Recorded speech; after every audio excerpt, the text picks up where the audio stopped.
Bonjour et bienvenue à ce podcast, Madame Olga. Merci d'être là. Merci de nous faire cet honneur de participer à cette émission. Je vous remercie, Monsieur Kabé. C'est vraiment pour moi un honneur parce que je sais que vous avez un parcours assez riche. Ok. J'ai vu cela sur les réseaux sociaux, mais je me dis derrière, évidemment, ce que l'on peut voir sur les réseaux sociaux, il y a un parcours, il y a assurément une histoire. Est-ce que vous pouvez nous parler un tout petit peu de quel pays vous venez déjà? Je viens du Cameroun. Cameroun, très Oui. bien. Alors, je sais que les Camerounaises et les Camerounais aiment bien l'entrepreneuriat. Et donc, ce n'est pas pour moi une surprise de vous voir à la tête d'Inacan. Alors, est-ce que vous pouvez nous parler un peu de l'organisation que vous dirigez qui s'appelle Inacan? Inacan, déjà, c'est quoi? INECAN, cela signifie intégration des nouveaux arrivants au Canada. Ah, c'est très bien. Alors, ça m'intrigue un peu parce que je sais dans quelles circonstances je suis arrivé au Canada. Ça a été très difficile au début.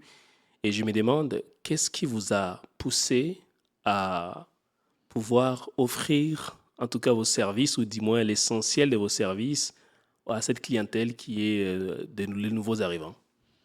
Alors, ce qui m'amène à créer INACAN, ce n'est pas vraiment des défis que j'ai eu à affronter, en fait. Donc, lorsque j'arrive au Canada, je me rends compte que ce n'est pas évident. Ce n'est pas toujours ce qu'on voit dans les réseaux sociaux. Donc, on nous montre que tout est beau. Quand on arrive, on dirait que c'est comme tout était planifié et qu'on n'aura pas de problème. Alors, j'ai été froidement, comment je dirais, baptisée quand je suis arrivée. Donc, j'ai vu que la réalité, ou alors la réalité était différente de ce qui était présenté dans les réseaux sociaux. Et je ne connaissais pas c'était quoi l'accompagnement.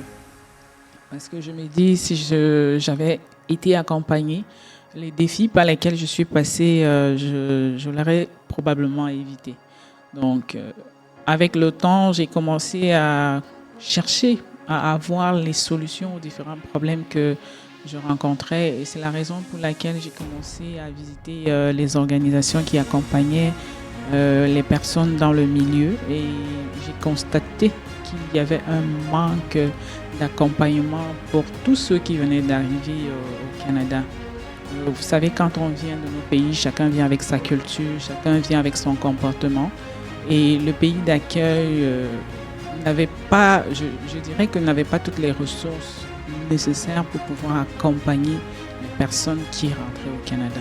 C'est l'une des raisons pour lesquelles j'ai voulu créer Inacan pour pouvoir accompagner ces personnes-là qui arrivent et qui sont dépaysées, qui ne savent pas par quoi commencer. Et voilà, donc cela m'a amené à pouvoir être disponible pour cette clientèle-là. D'accord, très bien. Vous avez évoqué plusieurs termes ici, entre autres difficultés, défis. Est-ce que vous pouvez nous en dire un peu plus? Parce que j'imagine que les nouveaux arrivants rencontrent effectivement beaucoup de défis. Est-ce que vous avez quelques défis en tête à nous partager? Bien évidemment. Donc, je peux évoquer quelques défis, notamment le logement. J'ai eu un gros enjeu au niveau du logement. Quand tu arrives au Canada, c'est comme tu as un casier vierge, parce qu'au Canada, tout est enregistré. Et quand tu viens d'arriver, tu n'as rien. Donc, ça fait que pour trouver un logement, c'est pas évident parce que les propriétaires te demandent le revenu, déjà que je n'avais pas. Ils te demandent d'avoir un garant. Je n'avais pas de garant non plus. Donc, ça a été vraiment très, très compliqué pour moi de pouvoir trouver un logement. Je dirais que c'est pas un miracle que j'ai eu le logement après plus de 6 mois de recherche.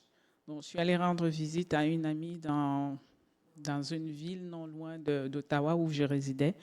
Et c'est de là que j'ai vu une plaque et elle m'a dit, voilà une plaque, il faut essayer. Je disais, ben, ce sera comme tous les autres. À chaque fois qu'on appelle, c'est les mêmes choses qu'on demande, le revenu, on demande le requérant et tout ça. Je n'avais pas toutes ces choses-là. La seule chose que j'avais de disponible que les propriétaires demandaient, c'était d'aller vérifier mes antécédents judiciaires.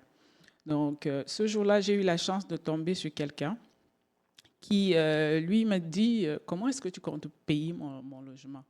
À ce moment-là, je n'avais que des prêts et bourses. Donc, je lui ai dit, je vais le payer avec des prêts et bourses. Et c'était la seule source. Parce qu'ici, vous savez, on considère les prêts et bourses comme un revenu. Donc, c'était la seule source de revenus que j'avais en dehors de l'autorisation d'aller vérifier mes antécédents judiciaires. Alors, lui, il m'a dit, est-ce que tu es sûr que tu vas payer mon logement? J'ai dit, je suis sûr que je vais payer mon logement. Je suis quelqu'un qui tient toujours à mes paroles. Et puis, il m'a dit, qu'est-ce qu'il prouve? J'ai dit, c'est juste ma parole, comme je viens de vous dire. Je n'ai rien d'autre. Alors, il m'a regardé pendant quelques instants et puis il m'a dit, la maison est à toi, après plus de 6 mois de recherche. Donc, Quelle histoire. ça, Quelle c'est au histoire. niveau du logement. Mais sinon, il y en a, hein. Il y a d'autres défis, notamment la formation au niveau de l'école. J'ai dû choisir également une formation qu'il ne fallait pas parce que j'ai été orientée par ma communauté, notamment. Donc, si vous voulez, on peut aussi en parler pour ce point-là. D'accord.